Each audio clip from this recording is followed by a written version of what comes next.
हरे कृष्ण।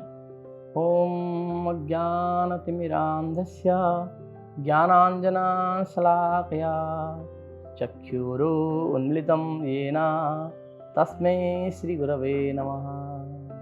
नमो विष्णुपादाय विष्णुपृष्ठाय भूतले श्रीमते भक्तिवेदान्ता स्वामी इति नामिने। नमस्ते सारस्वते देवे गौरवाणी प्रचारिणे निर्विशेषशून्यवादी पाश्चात्यदेशतारिणे। जय श्री कृष्ण चैतन्य प्रभु नित्यानंद श्री अद्वैत गदाधर श्रीवासादि गौरभक्तवृंद। हरे कृष्ण कृष्ण कृष्ण हरे हरे, हरे राम राम राम हरे हरे। हरे कृष्ण। आज आम मैंने जानवा चेष्टा करवा जे आहार किपरि खाइबा आवश्यक।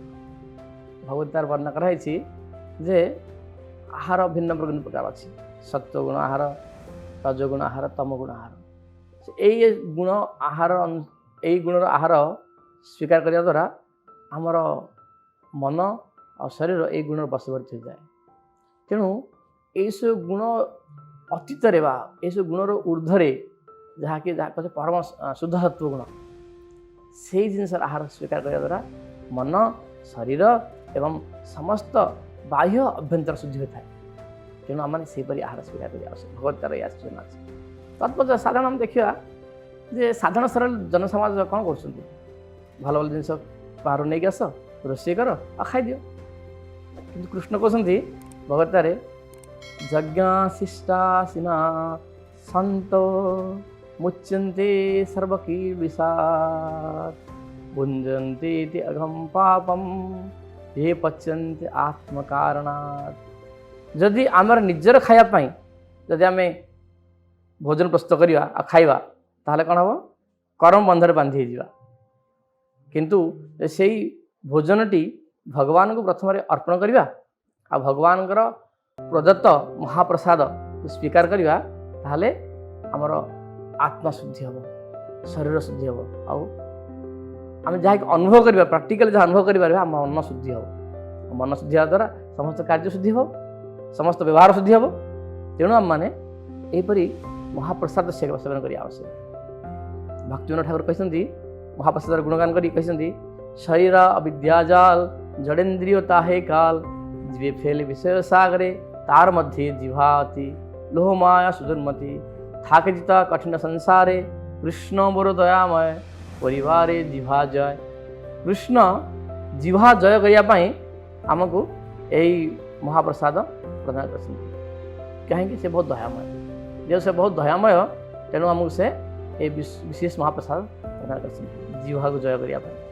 तो वर्तमान कथा उठी आम किपरि आमर यही व्यंजन पकवान को किपरि महाप्रसाद बनैबा।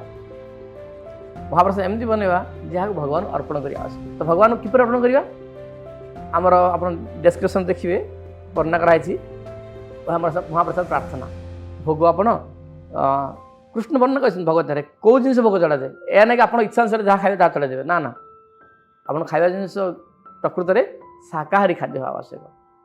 कृष्ण भगवत वर्णना कर पत्रम पुष्पम फलम तोयम जो मे भक्त्या प्रयच्छति।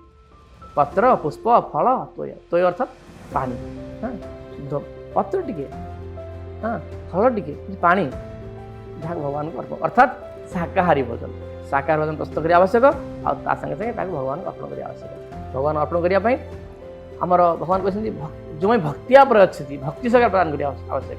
हाँ शुद्ध माने सफा करी निर्मल पात्र रे यू शाकाहारी भोग रखी भगवान श्री विग्रह बा फोटो सामने हस्त जोड़ी कर कमल को जोड़ी भगवान को प्रार्थना करेंगे।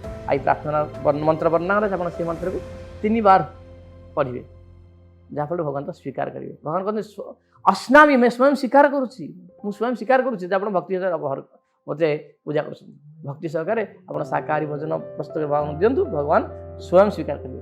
स्वीकार करने द्वारा जेहेतु कृष्ण पूर्ण तेणु से पुणी भोग स्वीकार करी पुणी भोग को दे दियंती जहाँफल आम स्वीकार करिया आमर शरीर आत्मा शुद्धि हम आहार शुद्धे शरीर शुद्धि मन शुद्धि सत्व शुद्धि सत्व शुद्धि हवा दरकार आमको तेणु आम आरंभ करिया आहार शुद्धि तेणु आपण मैंने समय बाहर करी यही सुंदर मंत्रटी को अध्ययन करंतु बा